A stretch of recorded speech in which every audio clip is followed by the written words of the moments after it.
Espérate, que estoy complicado, ¿eh? Estoy complicado, te escucho. Aquí está el doctor César Castellano. ¿Y por qué yo digo que estoy complicado? Escuche esto, para que usted sepa y me pueda entender, ¿ok? El síndrome de Zeus es el libro que acaba de escribir nuestro querido amigo hermano, el doctor César Castellano. Un libro que explora una pregunta inquietante, profundamente actual. ¿Qué ocurre cuando una figura con enorme poder parece gobernar desde la grandiosidad, la impulsividad, la intolerancia a la crítica y una necesidad constante de admiración? A partir de la figura del presidente norteamericano Donald Trump. Este libro propone una lectura psicológica y neuropsicológica del narcisismo en el poder, utilizando la metáfora de Zeus, el dios supremo del Olimpo, como símbolo de una forma de liderazgo centrada en la omnipotencia, el control y la centralidad del yo. No se trata de un diagnóstico formal, sino de una reflexión clínica, ética y académica sobre patrones observables de comportamiento, sus posibles implicaciones neurocognitivas y el impacto que pueden tener no solo sobre una persona, sino sobre instituciones enteras, sobre la salud emocional de una sociedad. Este libro conecta en mitología, psicología clínica, neuropsicología, ética profesional y análisis del poder, y plantea una idea provocadora. A veces el problema no es solo quién lidera, sino desde qué estructura psíquica lo hace. Y esa es justamente la apuesta y la puerta que nos trae este libro para abrir un poco la mentalidad al lector de todo lo que tiene que ver justamente con gobernar desde el narcisismo. Y el síndrome de Zeus es lo que nos plantea el doctor César Castellanos en el día de hoy en Te Escucho. Saludos. Saludos. Yo estoy, doctor, expectante, no solo con la conversación, sino expectante con la llegada del libro, que me debe llegar pasado mañana, debe llegar a mis manos pasado mañana, porque ya lo pedí por Amazon y lo voy a tener ya en un par de días. Ahí está, ahí está. El síndrome de Zeus, búsquelo en Amazon.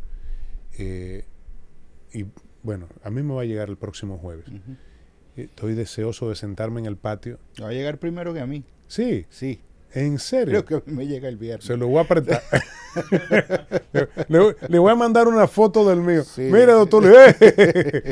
Pero qué bueno que se hace este análisis profundo de un profesional de su nivel, que dicho sea de paso, el próximo Congreso Caribeño de Psicología y Neuropsicología, que se va a celebrar en la República Dominicana, el próximo sábado se va a hacer un evento en el Teatro Nacional donde se va a poner, ¿verdad? Se va a hacer la apertura oficial de aquel evento, y está dedicado en honor justamente al doctor César Castellanos, a usted, por sus aportes a la neurociencia y la neuropsicología.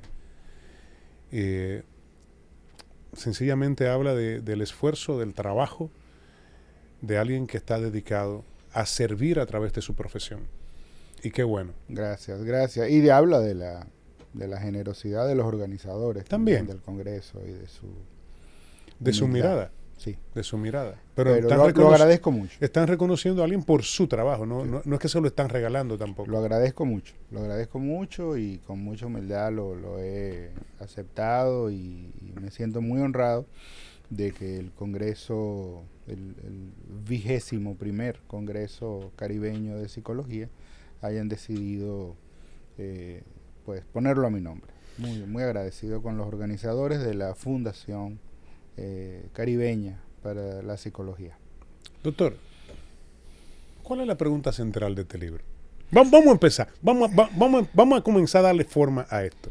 El tema es qué pasa cuando alguien que tiene unos rasgos particulares de personalidad, que las puede tener cualquiera, porque no es un asunto tampoco que sea un escándalo. Pero, ¿qué pasa cuando alguien que tiene esos rasgos de personalidad que estamos llamando altamente narcisistas,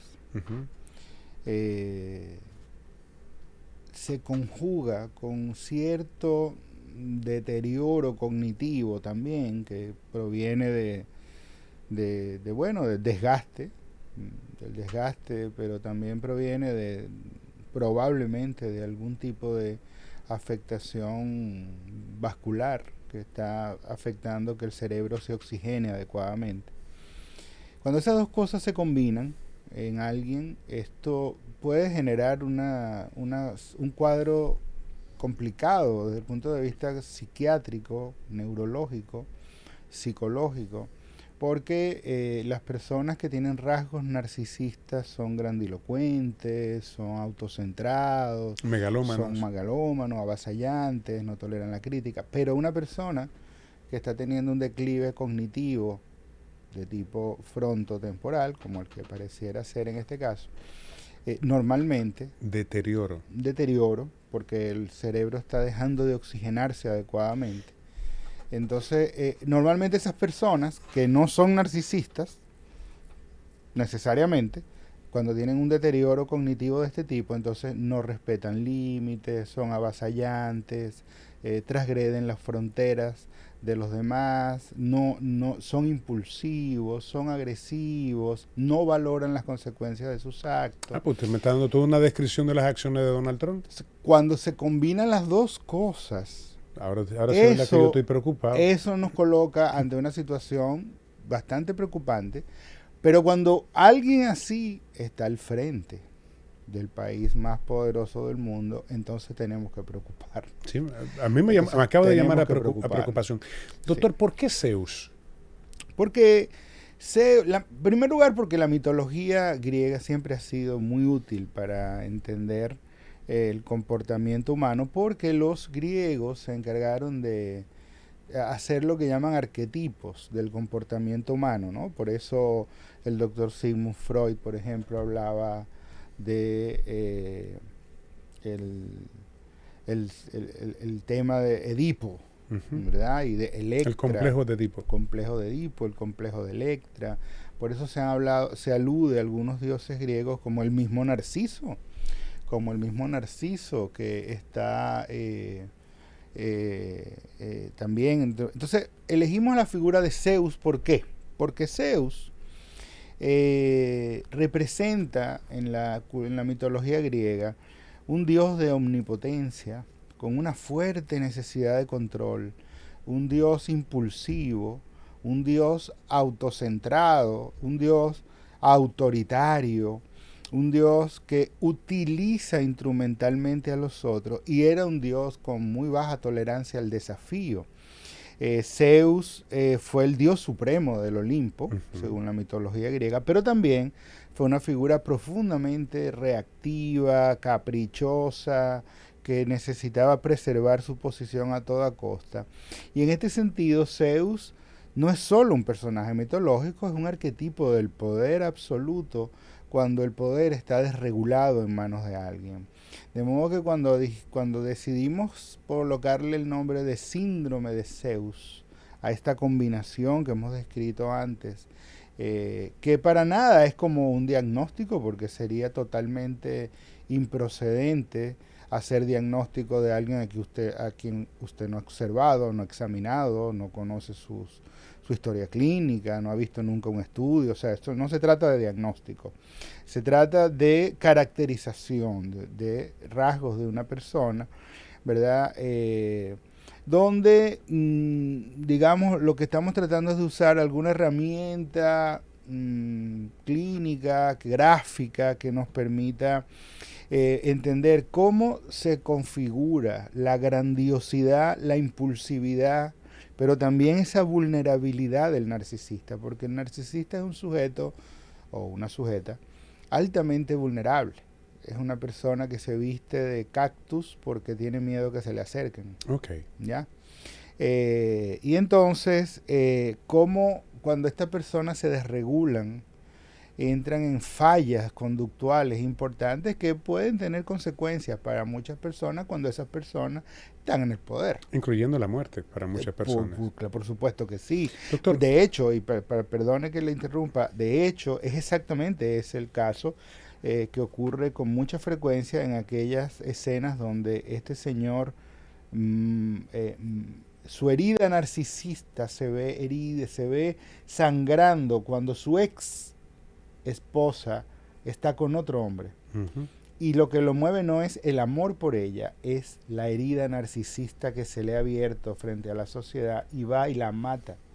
Y cuando la mata, entiende que no corrigió el narcisismo, entonces se siente culpable y se mata a sí mismo. Entonces por eso puede llevar a la muerte, porque es una situación donde cuando la herida narcisista sangra, cuando no logra sus objetivos por la fuerza, por el atropellamiento, se vuelve incontrolable. Pero, mire, yo pienso en profesionales de su nivel, no en cualquier profesionales de su nivel, con la experiencia, con sus estudios, con lo que usted ha vivido. A usted no le cuesta mucho, no ha de costarle mucho, aunque quiero que hablemos de cuáles son esos puntos éticos sobre los límites de hablar, ¿verdad?, clínicamente, de una persona, de una figura pública. Pero sé que a una persona como usted, por lo que usted ha visto, por lo que usted ve, por las acciones, por las decisiones que toma una persona, que son públicas además. Correcto, sí. Y por la cantidad de imágenes que hay de este tiempo y de otros tiempos. Así es. No le es muy difícil también hacer un diagnóstico, aunque usted no se haya sentado con esa persona. Sí, una impresión clínica, no podemos hablar de diagnóstico sin tener los datos a la mano, pero sí una impresión clínica. Bastante cerca. Probablemente bastante cercana, que no nace de ahora. Nosotros comenzamos a recoger información desde el primer mandato del señor Donald Trump, que ya mostraba unos signos de narcisismo muy marcados. Y yo me empecé a interesar por el personaje. Y tengo varios años leyéndolo y mirando su biografía, mirando toda su historia de infancia, de la crianza, sus padres. Luego la llegada de este segundo mandato nos muestra un personaje mucho más deteriorado cognitivamente. Un sujeto con un descontrol de impulsos muy Estados grande. Unidos está jodido. Sí, digo esto porque entre quienes estaba eligiendo en las elecciones pasadas. Sí. Y si vemos lo que está pasando ahora mismo, es cuasi de locura lo que está viviendo el mundo, sí, por decisiones que ha tomado el presidente norteamericano, Donald Trump. Así es. Donde todos estamos en peligro. Todos. Hay gente que dice, no, República Dominicana no. Ajá. Sí, no, también. Hay un tema, además, por demás económico que nos va a arrastrar. Claro. Y que va a deteriorar la calidad de vida de todos nosotros. Claro, entonces el escribir este libro no ha sido la construcción de una herramienta ideológica o política o la descripción de un personaje político, sino el uso de un personaje de alta vistosidad política y de alto impacto político para poder caracterizar estos signos y estos síntomas psicológicos y neuropsicológicos. No se trata de hacer un espectáculo con la figura de un presidente, se trata más bien de señalar patrones de comportamiento que generan preocupación clínica cuando alguien está al mando de mucho poder. Por tanto, más que de diagnóstico, siempre hablamos de interpretaciones clínicas, de acercamientos clínicos, ¿verdad? ¿Qué importancia tiene entonces conocer, para hacer esta mirada, conocer la biografía, la historia de Donald Trump? Mucho, porque el narcisismo es algo que se construye desde la primera infancia. El narcisismo es algo que se construye en la crianza con alguien. Tiene que ver con las formas de apego emocional, tiene que ver con los vínculos tempranos, tiene que ver con las heridas emocionales infantiles, tiene que ver con la capacidad de construir ese yo suficientemente fuerte. Entonces, estamos hablando en el caso particular de una persona que se cría en un entorno donde el mensaje central de su padre es que los débiles deben morir. Uf. Eso fue desde 5 años, 4 años. Uf. El débil debe morir y tú no puedes ser débil. Entonces, qué locura ese fue eso. el mensaje central. Y el segundo mensaje central de El su primero crianza, que estaba loco era el papá. Sí, él mataba negros. Okay. Era un sujeto que no permitía que los negros entraran a los edificios de él. Y le enseñó a sus hijos a que los negros había que odiarlos. Okay. Y a los pobres. Los pobres y los negros. Y entonces era un padre muy rígido y que no toleraba fracasos. Yeah. Si no eras excelente y ganabas, no te quiero. Este era el mensaje. Entonces, esto moldeó mucho la personalidad. Hay un mensaje muy grande en eso. Claro, doctor. Esto moldeó mucho la personalidad de este sujeto. Y esto obviamente aunado a otras vulnerabilidades que hay en su estructura de personalidad, que en el libro desarrollamos con mucho más detalle, configura un terreno donde la autoestima va a comenzar a depender más de la validación externa que de la propia. De lo que realmente tú eres. Entonces, para poder construir tu autoestima necesitas admiración. Validación de Validación y admiración constante. Entonces, por eso quiero estar de primero. Quiero siempre estar en la primera plana. Quiero decir algo que la gente me aplauda. Cuando yo hablo, yo tengo que decir que lo que yo hago es lo mejor del mundo. Y nunca se ha hecho nada mejor que esto. Y lo que se va a hacer es lo mejor del mundo. Y lo que tenemos es lo mejor del mundo. Y lo que voy a destruir es la mayor destrucción. La mayor destrucción del mundo. Entonces, bueno. Sí, porque es una cosa y la otra también. Claro. Pero es básicamente en búsqueda de admiración. No necesariamente. Ni siquiera de respeto. Ni siquiera de destrucción por maldad, sino por admiración. Si me permiten ser admirado. A través de la destrucción. Por eso lo voy a hacer. ¿Ves? Okay. Porque lo que pasa es que si me hieren la herida narcisista porque no pude ganar una guerra, entonces yo no voy a perder la guerra, yo voy a destruirlo todo. Uf. O sea, es que si... Perdedor. ¿Entiendes? O sea, si yo juego contigo ajedrez y pierdo el juego, tumbo el tablero. Claro. ¿Por qué? Porque mi herida narcisista no me va a permitir echar hacia atrás. Entonces, eso, pasado luego a los negocios, en un personaje que entra en los negocios, una vida de un padre que acumuló riquezas y que le permitió administrar bienes, hablamos de negocios que le fueron muy mal. Es decir, este señor nunca fue exitoso en los negocios. Él compró una plaza, el Hotel Trump, por 400 millones y el banco se lo quitó finalmente porque no pudo ser rentable. Luego compró un yate de 30 millones de dólares que finalmente el banco se lo quitó porque no lo pudo pagar. Luego compró 4 casinos y los quebró los 4 y no pudo hacer dinero con eso. Luego los empleados lo demandaron porque nunca les pagó el salario y lo demandaron y perdió todos los casinos y los bienes. Este señor compró una línea aérea que nunca fue rentable y finalmente el Citibank se la quitó porque no pudo hacer negocio con eso. Y bueno, y así fue fracasando de negocio en negocio, en negocio, en negocio. Y finalmente llega a una tarima donde puede tener espectacularidad como es la presidencia de los Estados Unidos. Y desde allí, él ya no solo necesita tener éxito, necesita ser admirado, necesita ser aplaudido, necesita ser reconocido y necesita ser el que sostiene la identidad completa de todo una nación. Que no es verdad. Es la grandiosidad como estructura, ya no como estilo, sino como estructura. Entonces, pensando en eso, doctor, ¿en qué consiste el planteamiento de la grandiosidad como estructura? No como estilo, sino como estructura. Uno de los argumentos que estamos desarrollando en el libro, un argumento central, es que en algunos líderes importantes en cualquier área, la grandiosidad no es necesariamente mala. O sea, la grandiosidad es parte de ser líder. es necesario. O sea, la grandiosidad no necesariamente es una extravagancia. La grandiosidad no necesariamente es vanidad.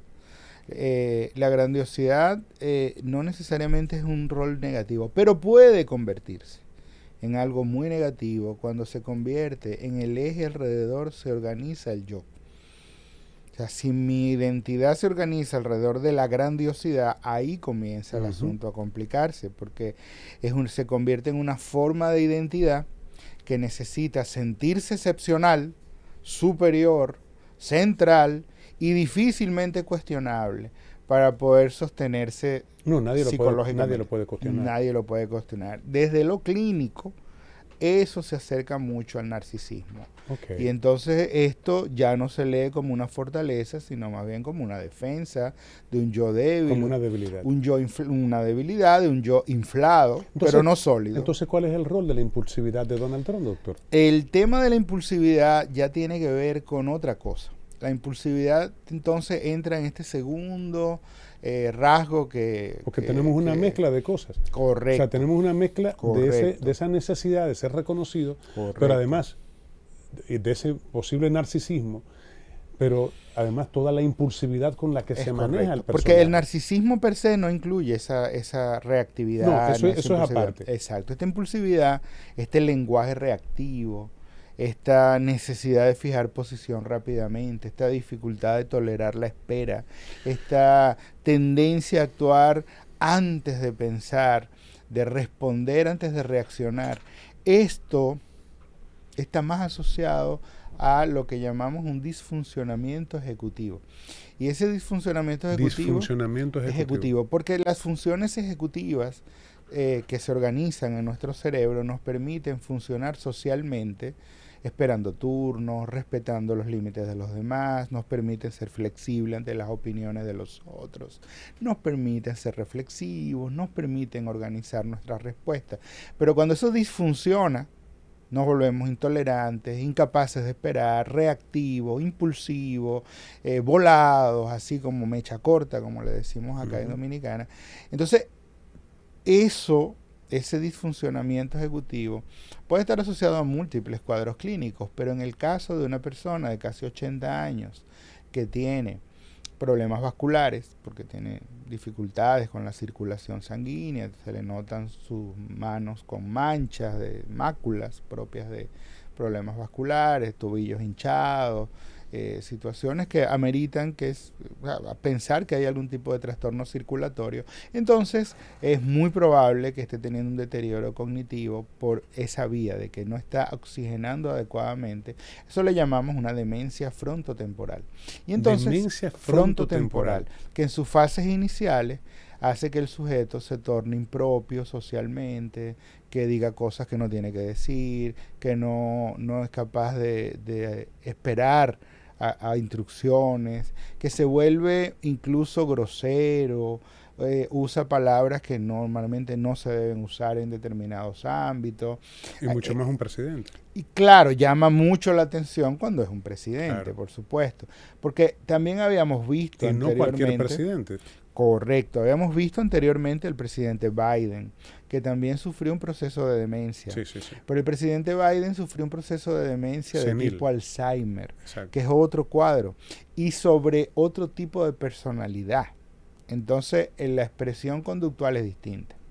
Aquí lo que estamos teniendo es una especie de sujeto necesitado, hambriento de admiración, al que le han soltado la jaula y le han quitado el bozal. Y entonces está devorándose todo el entorno, ¿verdad? Entonces, bueno, esto cuando ocurre, como decíamos antes, en el contexto de una persona que tiene tanto poder, ya no es una anécdota. Ya esto es una preocupación que amerita que nosotros miremos. Que debe ser una preocupación de mucha gente. De mucha gente, por supuesto que sí, por supuesto que sí. De hecho lo es. Esto fue discutido, este tema específicamente sobre el presidente Donald Trump, fue discutido incluso en una obra que se publicó hace ya casi 7, 8 años atrás, donde 27 especialistas de salud mental de los Estados Unidos dieron la voz de alarma y publicaron un libro sobre la salud mental de Donald Trump. Y no hicieron caso, el pueblo no hizo caso. Nadie, no tuvo mucha repercusión, pero el libro está a la venta, se consigue también. Sí, pero en Amazon. ahora sí tiene repercusión. Probablemente sea bueno releerlo ahora, Claro. porque estamos hablando de un sujeto con muy poca tolerancia a la crítica, un sujeto intransigente, que se ha vuelto cada vez más intransigente y que se ha vuelto cada vez más peligroso. ¿En qué consiste entonces el concepto de crítica como herida narcisista? Lo que doctor? ocurre es que la persona narcisista, lo que más lo mueve, lo que más lo estremece, lo que más lo inarmoniza a las personas. Lo que lo saca de su centro, lo que lo jode, diría yo. Es que, exactamente. Bueno, yo no había dicho nada hoy, doctor. No, había estado no, sí, bastante. le vamos a dejar pasar una. Bastante tranquilito Sí, estado. verdad, sí, no se verdad. puede quejar. También es verdad. Ok, También adelante. es verdad. También es verdad. Este sujeto, digamos, lo que lo estremece es más que todo cuando su imagen está cuestionada. Cuando, o sea, la forma de desesperar a un narcisista es dejarle saber que no importa lo que haga, yo no valoro tu imagen. Ay, mi madre. Eso lo mata. Y eso, bueno, yo entiendo que, para responder primero a la pregunta, cuando eso se altera, nosotros en psicología decimos que se abrió la herida narcisista. Okay. Que está sangrando la herida narcisista. Y cuando la herida narcisista se abre, las personas empiezan a actuar de manera muy torpe. Porque se ponen groseros, se ponen violentos, se ponen imperativos. Sí, doctor, pero eso es muy preocupante. Es muy preocupante. Cuando una persona además tiene el nivel de poder, claro, y el nivel de tumbapolvo que Donald Trump tiene al lado. Bueno, normalmente también. Las personas narcisistas se rodean de personas que lo adulan. Sí, lambones. Porque no pueden... Quien no lo adula no va a estar a su lado, se va a ir. Quien tiene un mínimo de autoestima, se va. Solo se quedan los sujetos de baja autoestima que están dispuestos a vivir bajo ese esquema de adulación. Y a soportarle todo a ese narcisista. Correcto. Entonces, claro, lo que hemos visto en las últimas 10 días, por ejemplo, es que por lo menos 10 altos militares del mando del Estado norteamericano fueron despedidos. Y otros han renunciado. Y otros han renunciado. Renunció el sujeto que manejaba toda la oficina antiterrorista. Despidieron a la fiscal general. O sea, ha empezado una zafra. Un movimiento. Porque probablemente los movimientos militares que pretendía hacer no se los estaban aprobando y necesitaba, ¿verdad? Poner a gente ahí que dijera, sí, señor. Sí. Lo que usted diga, señor. Como usted diga, señor. Y como usted lo diga está bien. Sí. Eso sí lo va a alimentar. Eso sí le va a dar impulso. Entonces, el sujeto narcisista... Pero están limando cuchillo para su propia garganta también, doctor. Pero el sujeto narcisista no lo ve. Lo ven los que están alrededor. Pero no hacen nada tampoco. Bueno, no sé, vamos a ver. Pero me imagino que mucha gente está haciendo mucho. No todo lo que se hace se ve, ¿verdad? Pero lo que quiero decir es que el proceso de descontrol sobre el comportamiento, el sujeto narcisista y el sujeto que tiene limitaciones cognitivas producto de un inicio de demencia, no lo ve solamente hacia adelante, no logra medir consecuencias, no logra medir cuál es el alcance de sus actos y la hostilidad hacia todo lo que se le oponga. Ay, Dios mío. A sus deseos. A sus deseos. En este caso, la prensa o quienes lo contradigan, sus colegas, etcétera. Hasta la gente de su propio partido. Y el desacuerdo deja de ser algo democrático y se convierte en una afrenta personal, ¿no? Entonces, es como si fuera algo personal. Personal. Entonces, porque no estoy de acuerdo y punto. Es correcto. Entonces, esto nos lleva a pensar que esto, porque tampoco esto solamente lo hemos visto con este personaje, lo hemos visto en otros presidentes, claro, aquí mismo en este país y en otros personajes de la historia. Y yo creo que la reflexión más no es solamente sobre Trump, es utilizar este personaje para que podamos pensar que el poder no debe ser solamente un tema Doctor, electoral. se acaba el tiempo. Yo sugiero que esta conversación la continuemos. Correcto. De verdad, porque es muy interesante. Pero tengo dos preguntas que no quiero que se me queden. La primera, ¿cuál es el rol de las relaciones instrumentales y la dificultad para la alteralidad, ¿verdad?, en la personalidad de Donald Trump? Lo que ocurre es que... quiero hacer las dos juntas para que usted me responda. Y que hablemos un poco. ¿Hay deterioro cognitivo en Donald Trump? Pareciera verlo. Son dos preguntas. Pareciera verlo. Repito, no podemos hacer un diagnóstico, pero podemos hacer una apreciación clínica. Sí, mi apreciación clínica, sin ver nunca, no he visto nunca un resultado de un estudio, no he visto nada, solo su comportamiento. Es un comportamiento típico de alguien que sí tiene un deterioro cognitivo. Y muy particularmente, como dije antes, deterioro cognitivo que llamamos de demencia frontotemporal, en fases iniciales. Y ese deterioro cognitivo conlleva... Eso se oye bonito, es que está medio loco lo que usted está diciendo. No tiene que ver con la loquera, no tiene que ver está tomando decisiones por impulso, sí, eso sí, y eso lo hace el que no está bien del coco. Eso sí. Tiene dificultades, ¿qué? ¿Cómo se llama? Frontotemporal. Frontotemporal. Sí. Sí, se vuelve loco por momentos. Sí. No, lo que pasa es que este es el área frontal y este es el área temporal. Exacto. Del cerebro. Entonces, frontotemporal es toda esta área de acá.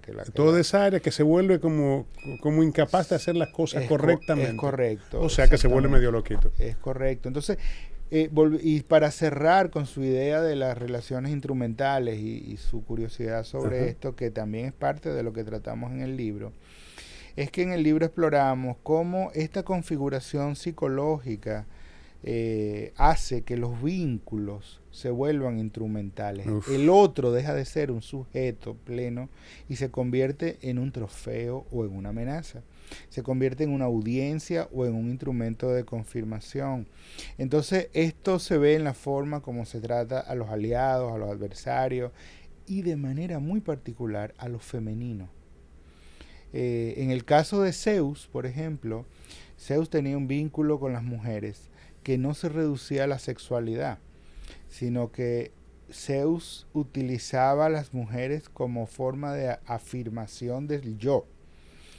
Y esto yo creo que cuando entramos a entender un poco el tema del vínculo que ha tenido el personaje Donald Trump con mujeres, puede perfectamente ser... digamos, asociado a este estilo instrumental de manejo de la figura femenina, porque el otro solo importa cuando alimenta, confirma o amenaza la imagen de mi yo, y por tanto el vínculo no es lo importante aquí. Aquí lo importante es tú para qué me sirves. Y si no me sirves para nada, te rechazo. Pues eres descartado, no pasas de como lado. Como pobre, ¿no? O negro, como me enseñó papá. ¿Verdad? Y perdedor. Claro. Por eso, y quizás para cerrar, me luce también interesante, y estoy completamente seguro, bueno, no lo puedo estar, pero estoy casi seguro, de que la inteligencia militar iraní ha estudiado mucho ese personaje, porque la manera como han manejado mediáticamente todos los mensajes es desafiando la autoridad del yo frágil de Donald Trump. Para joderlo. Para provocarlo. Para joderlo. La imagen se la devalúan y lo trabajan. Bien, lo dije bien, doctor. Sí, usted siempre lo dice bien. Usted siempre lo dice. Lo dice un poco. Para desesperarlo, para que el tigre siga cometiendo errores. Y entonces eso lo ha hecho cometer torpeza, lo ha hecho... Él dice torpeza, yo digo errores, para que se joda. Sí. Entonces... Lo único que nos arrastra a todos. Ese es el problema, que si fuera el dueño del colmado de la esquina peleándose con un motoconcho no fuera tan grave. No. Pero resulta que este tema nos va a arrastrar a todos. ¿Verdad? Es el dueño del supermercado, el que le suple casi a todos los negocios. Y yo creo que como sociedad, más allá del personaje, tenemos que reflexionar, sobre todo en América Latina, que tenemos esta tendencia a elegir a redentores. Sí. Y a líderes fuertes, sí. Redentores. En momentos de incertidumbre, cuando estamos en momentos nos sentimos atraídos por líderes fuertes, que son mesiánicos, que van a resolver, que este es el hombre de mano dura. Hay que tener mucho cuidado Demasiado con eso. Cuidado. Mucho cuidado con eso, porque fácilmente caemos en manos de este tipo de personajes. Doctor, este tema tenemos que continuarlo. Correcto. Sin duda alguna. Y la semana que viene te venimos con el libro ya físico. Además, yo le voy a apretar el mío. No, no, el mío va a llegar. Pero yo lo voy a tener primero. Que el mundo ha cambiado. Uno publica un libro y es el último que lo tiene. Antes no era así. Para que usted vea. Gracias, Dixon. A ustedes que han estado con nosotros, gracias. Recuerde, el síndrome de Zeus, mirada psicológica y neuropsicológica del narcisismo y deterioro cognitivo de Donald Trump.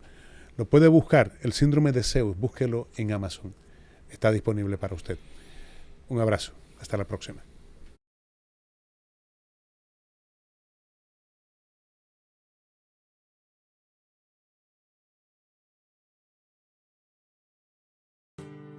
Ha comenzado el día con una programación, trayendo información para toda la nación, conociendo las noticias, deportes, comentarios, arte y todo lo sabrás en un solo lugar. Cada día con Jesús no va, para toda la familia. Es tiempo de sintonizar, cada día con Jesús no va, donde Dios es el norte cada día.